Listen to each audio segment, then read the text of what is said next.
कल हम लोग मिरर के बारे में पढ़ रहे थे, उसमें कॉनकेव और कॉन्वेक्स मिरर के बारे में बताए थे। कॉनकेव मिरर में की चर्चा आज हम केवल करेंगे और उस पर रे डायग्राम वगैरह सीखेंगे हम लोग। इस कॉनकेव मिरर में क्या है कि ये this is your concave mirror. Pole बता चुके थे आपको, सेंटर ऑफ कर्वेचर बता चुके थे, फोकस बता चुके थे।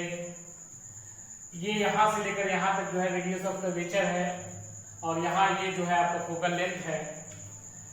और ये बता दूं आपको कि F इक्वल टू R/2। ये फोकल लेंथ जो होता है वो रेडियस का हाफ होता है। इसको प्रूव भी किया जाता है, प्रूव भी कर देंगे हम आपको किसी वीडियो में, लेकिन अभी इसको पढ़ना नहीं है। और ये न्यूमेरिकल पहला बनेगा इस पर, उसमें कुछ नहीं दिया जाएगा इस तरह का चीज कि F रेडियस ऑफ कर्वेचर जो है वो 30 सेंटीमीटर है, तो फाइंड फोकल लेंथ। आपको फोकल लेंथ बताना है, बहुत आसान चीज है। रेडियस अगर 30 सेंटीमीटर का हो गया तो फोकल लेंथ जो होगा वो 30/2 यानी कितने सेंटीमीटर का होगा, 15 सेंटीमीटर का।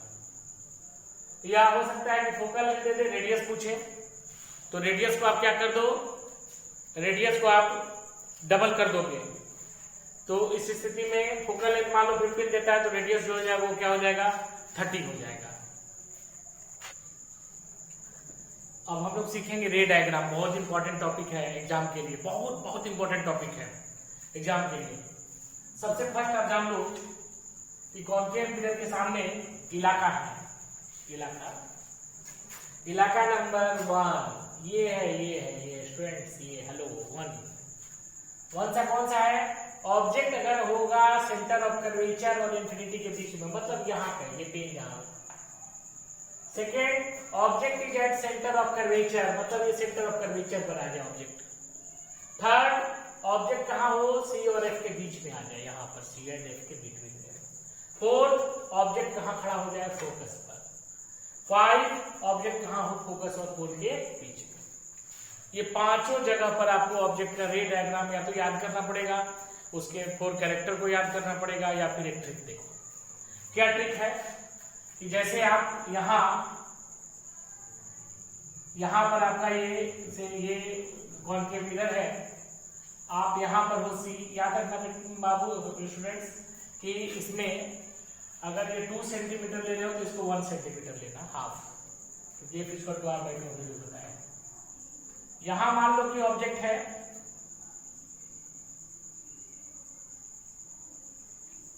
तो ऑब्जेक्ट यहां पर है तो कुछ नहीं करना है।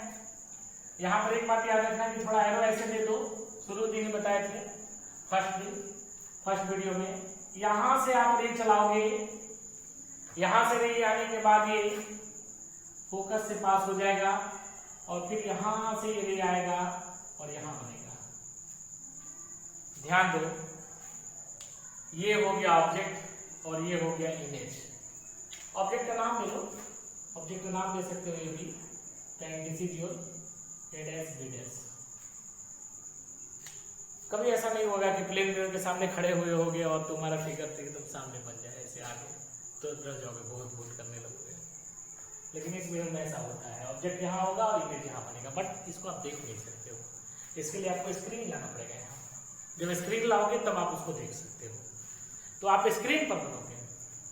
और जब भी ऑब्जेक्ट मिरर के आगे ही बन जाता है तो ऐसा जो ऑब्जेक्ट होता है वो हमेशा रियल होता है, हमेशा रियल। हम फर्स्ट पर चर्चा कर रहे हैं। फर्स्ट, ऑब्जेक्ट हमेशा क्या होता है, रियल। इमेज हमेशा रियल हो जाएगा। दूसरा, ये देखो उल्टा हो चुका है, इसको आप इन्वर्टेड कहोगे, ये इन्वर्ट हो गया है इमेज आपका। और थर्ड जो है, जितना बड़ा साइज का उसे छोटा सा बन रहा है तो ए स्मॉल कहलाएगा। और कहां बना, तो फोर्थ बात आप लिखोगे इसमें कि इन बिटवीन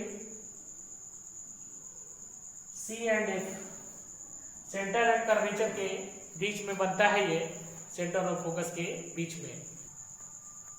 अब फर्स्ट तो हम आपको इमेज बता दिए किस तरह से बन रहा है, लेकिन अभी हम सेकंड नहीं बता रहे हैं, आपको थर्ड बता रहे हैं। आप सोच रहे हो क्यों ऐसा कर रहे हैं, तो उसके पीछे रीजन है।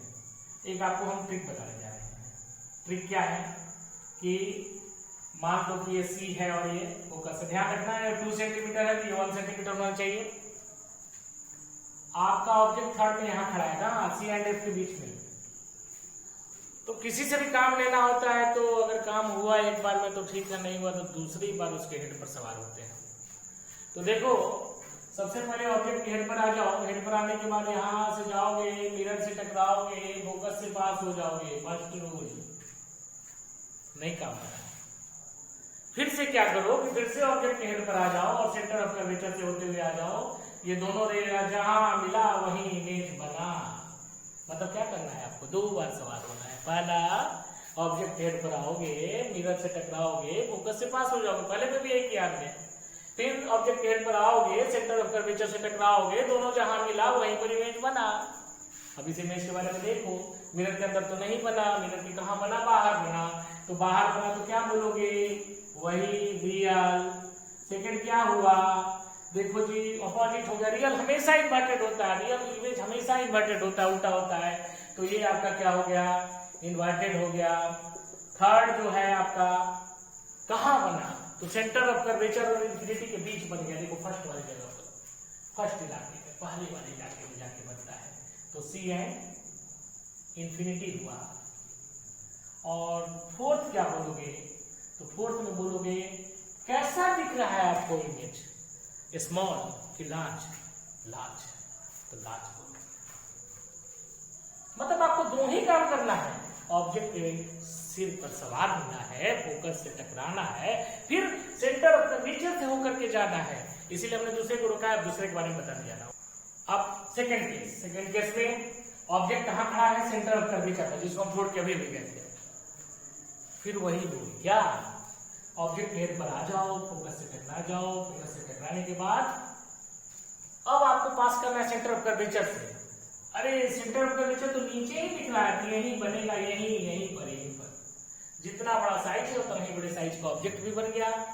तो देखो जी मिरर के अंदर तो गया नहीं, मिरर के अंदर जाता तो वो वर्चुअल होता, लेकिन इमेजिनरी होता। लेकिन ये क्या है, रियल। स्क्रीन पर ले सकते हो इसको, मतलब जिस जगह पर मैं खड़ा रहूंगा उसके ठीक नीचे इमेज बन जाएगा मेरा। सेकंड आपका क्या होगा, सेकंड में आपका होगा ये, सेकंड में आपका कहां पर बना हुआ है, at centre of curvature. Third क्या बना आपका, थर्ड जो बन रहा है वो सेम साइज का बन रहा है। और फोर्थ रियल है, तो एक ही बात होगा भाई, क्या होगा, इन्वर्टेड होगा। अब जो नेक्स्ट ये है वो आपका होता है 1 2 हो गया, 3 हो गया। 4 में आते हैं, तो 4 में क्या करते हो कि 4 में यही मिरर हो गया, कहां आते हो, पोल, सेंटर ऑफ कर्वेचर, फोकस पर आके खड़े हो, चौथे वाले पॉइंट में फोकस पर खड़े होंगे तो क्या होगा, क्योंकि 1 सेंटीमीटर ये 1 सेंटीमीटर ये, यहां से चले ऑब्जेक्ट प्लेन पर आ जाओगे, फोकस से पास होगे, फिर सेंटर ऑफ कर्वेचर से पास करोगे, दोनों लाइन पैरेलल जा रहा है, दोनों लाइन पैरेलल जा रहा है। तो मैथ में एक पढ़ाई होती है कि पैरेलल लाइंस कभी आपस में नहीं मिलते हैं, parallel lines do not intersect each other. लेकिन फिजिक्स वाले पढ़ाते हैं कि पैरेलल लाइन आगे इंटरसेक्ट करते हैं, क्योंकि आगे एक चैप्टर आपको आएगा इसी लाइट में, रिफ्रैक्शन में लाइट रे जैसे ही कई मीडियम से जब पास होते हैं तो वो क्या हो जाते हैं, बेंट हो जाते हैं। तो ये भी जो है वो बेंट होगा, ये दोनों लाइन आगे कहीं ना कहीं आगे जाके कहीं ना कहीं बेंट होगा, और जब बेंट होगा तो उसी तरह का ये फॉर्मेशन हो जाएगा जो हमारे सेकेंड वाले की, ये सॉरी थर्ड वाले केस में हुआ था। तो सारा चीज जो है, सारी प्रॉपर्टी जो है वो थर्ड वाले का ही हो जाएगा, यानी रियल बनेगा, इन्वर्टेड बनेगा, लार्ज बनेगा, और कहाँ बनेगा, ये सेंटर ऑफ कर्वेचर और इन्फिनिटी के बीच में। 5 नंबर में है ऑब्जेक्ट कहाँ खड़ा है, between focus and pole, focus and pole के बीच ऑब्जेक्ट खड़ा है। आपको पता है काम निकालने के लिए 2 बार हेड पर सवार होना है। क्या करना है, ये ऑब्जेक्ट का हेड है, ऑब्जेक्ट के हेड पर जाइए, मिरर से टकराइए, फोकस से पास हो जाइए, फिर ऑब्जेक्ट के हेड पर जाइए, सेंटर ऑफ कर्वेचर से पास कीजिए। ये देखो ना पीछे की ओर बड़ा होते जा रहा है, ये मिलने उलने वाला नहीं है। तो इसको क्या करना होगा, इसको ऐसे जबरदस्ती पीछे की ओर मिलाना होगा। और जब आप पीछे की ओर मिलाते हो तो इमेज यहाँ बनता है। और ये इमेज कैसा बन रहा है, तो फर्स्ट आपका हो रहा है कि इमेज जो है वो लार्ज हो गया। जितने भी सैलून्स अच्छे सैलून्स होते हैं वहाँ सेविंग मिरर के रूप में इसका कॉनकेव मिरर का यूज होता है। फोकस और पोल के बीच में लाया जाता है। फोकस और पोल के बीच में जब व्यक्ति को लाया जाएगा तो उसका इमेज बड़ा बन जाएगा, जिससे उसका शेविंग करना या हेयर कटिंग करना बहुत आसान हो जाएगा। और सबसे मजेदार बात यह है कि प्लेन मिरर के पीछे जो आके आदमी खड़ा होता है तो पीछे से वो दिख जाता है कौन आ गया मेरे पीछे। अब सारा कंसंट्रेशन उस पर हो जाता है तो वो व्यक्ति भी दिखने लगता है। बट यहाँ आप कहीं भी खड़ा होगे तो आप बन नहीं पाओगे। क्यों नहीं बन पाओगे, कि सारे के सारे इमेज जो है वो क्या हो जाएंगे, रियल हो जाएंगे। इसीलिए अच्छे जो सैलून होते हैं उसमें प्लेन मिरर का यूज नहीं होता है। किस मिरर का यूज होता है, कॉनकेव मिरर का यूज होता है। बहुत सारे यूज है जो आप बुक वगैरह से पढ़ सकते हो। तो ये सैलून में इसका यूज होगा। सेकेंड के बाद आपका सेकेंड लार्ज हो गया, फिर इसके बाद ये इरेक्ट हो गया है, सीधा खड़ा दिखाई दे रहा है। तीसरा जो चीज है वो बिहाइंड द मिरर में है, मिरर के पीछे खड़ा है। और क्या दिख रहा है आपको, ये बिहाइंड द मिरर और ये वर्चुअल हो गया, मतलब अब इसका पिक्चर नहीं बनाया जा सकता है। तो स्टूडेंट्स ये रे डायग्राम में कुछ नहीं करना है, ऑब्जेक्ट के माथे पर खड़े होना है, फोकस से पास करना है, सेंटर ऑफ कर्वेचर से जाना है। दोनों रे जहां मिलेगा वहीं इमेज बनेगा, और नहीं मिला तो जबरदस्ती पीछे की ओर मिला दो। यही काम करना है और कुछ नहीं करना है। मेरे चैनल को ज्यादा से ज्यादा सब्सक्राइब कीजिए। और जो बच्चे इस समय लॉकडाउन में फंसे हुए हैं कोशिश करें कि वीडियो ज्यादा से ज्यादा दें। और कोई प्रॉब्लम होता है तो मेरे कमेंट बॉक्स में आप लिख कर भेजें, मैं उसका सोल्यूशन दूंगा।